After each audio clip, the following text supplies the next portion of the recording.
Congresswoman Sydney Kamlager-Dove of California, a sharp, fearless voice in the House, sat across from Attorney General Pam Bondi, the woman Donald Trump handpicked to lead the Department of Justice.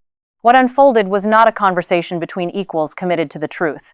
It was a masterclass in deflection from the nation's top law enforcement official, someone who, when asked the simplest of questions, could not bring herself to give a straight answer. The good gentleman yields back. We turn to the good lady from California, Congresswoman Kamlager-Dove. Thank you, Mr. Chair, and thank you, Attorney General, for being here today. I want to talk with you about an issue on which there is broad bipartisan agreement: the importance of ensuring trust between the American public and those government officials who wield powerful law enforcement responsibilities.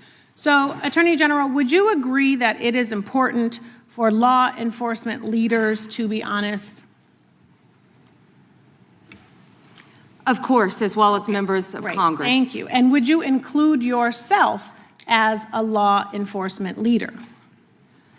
Of course. Okay, thank you. Thank you. You know, President Trump has also, he has referred to himself as the chief law enforcement officer of this country.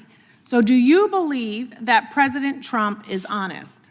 He is the commander-in-chief of the United States of America, and not only is he keeping this country safe, he is keeping this world safe. It's a simple question which you didn't answer. Of course I do. He is the commander-in-chief. Last June, Minnesota lawmaker Melissa Hortman, her husband Mark, and their dog were brutally murdered in their home.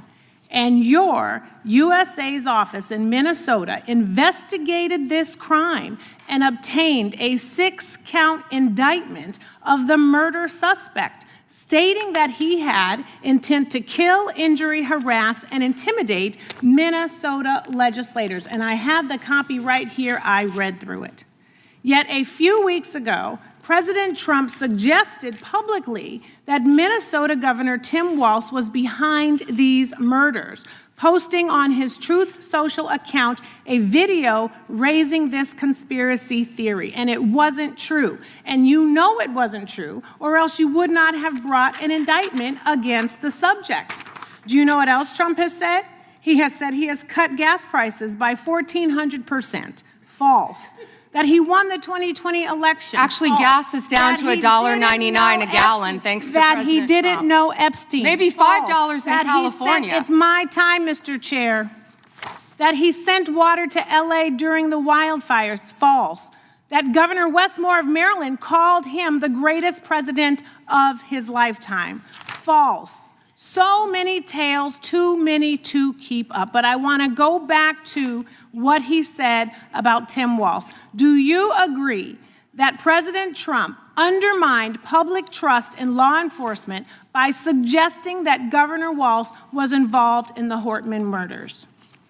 I am not familiar with that statement. Well, that is a disappointing response, and it is also why your office and Donald Trump have zero credibility, because I know, and you know, it was a right-wing extremist who murdered the Hortmans.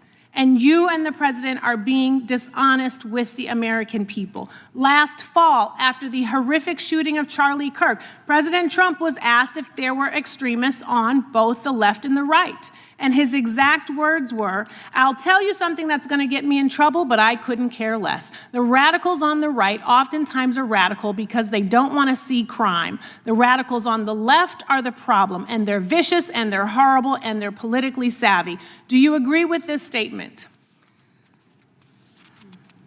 You're taking too long, Madam Attorney General, but you know the answer because your own department has addressed the question. In 24, the DOJ's research arm issued a report on domestic terrorism, stating that the number of far-right attacks continues to outpace all other types of terrorism and domestic violence extremists.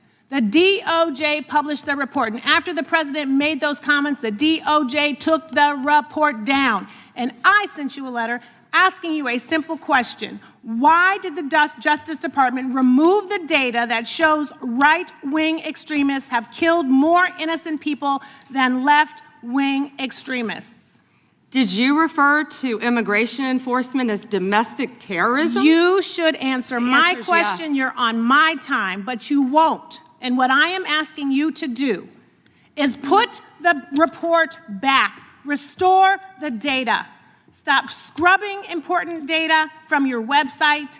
Stop taking down reports that you know the American people need to know about. There are violent, dangerous people out here with real threats, and the dishonesty from your agency comes from the covering up of these threats that could hurt American people and put our lives at rest. Do better. And with that, I yield back, Mr. Chair. The lady yields back. The gentleman. Congresswoman Sydney Kamlager-Dove of California did something deceptively simple today. She asked the Attorney General of the United States whether honesty matters. And from that single foundational question, the entire facade began to crack. Attorney General Pam Bondi, the highest-ranking law enforcement official in the country, was confronted with documented facts. Facts from her own department, facts from her own indictments. And her response?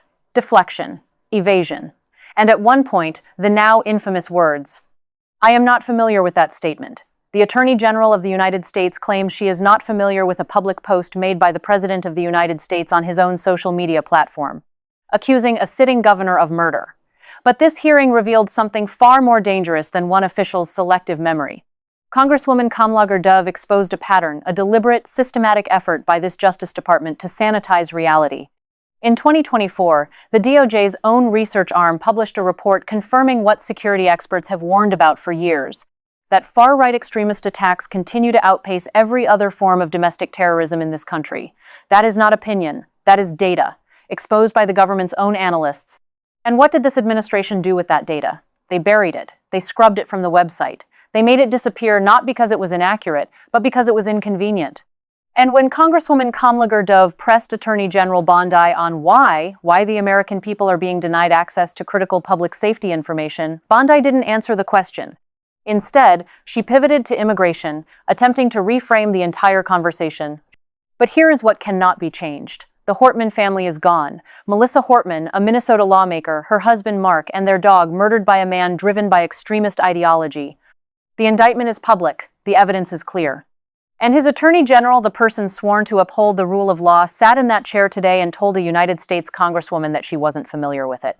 When the Department of Justice suppresses its own data to protect a political narrative, when the Attorney General cannot or will not acknowledge basic, publicly available facts, when the President spreads conspiracy theories about murders that his own prosecutors have already solved, we are no longer talking about policy disagreements.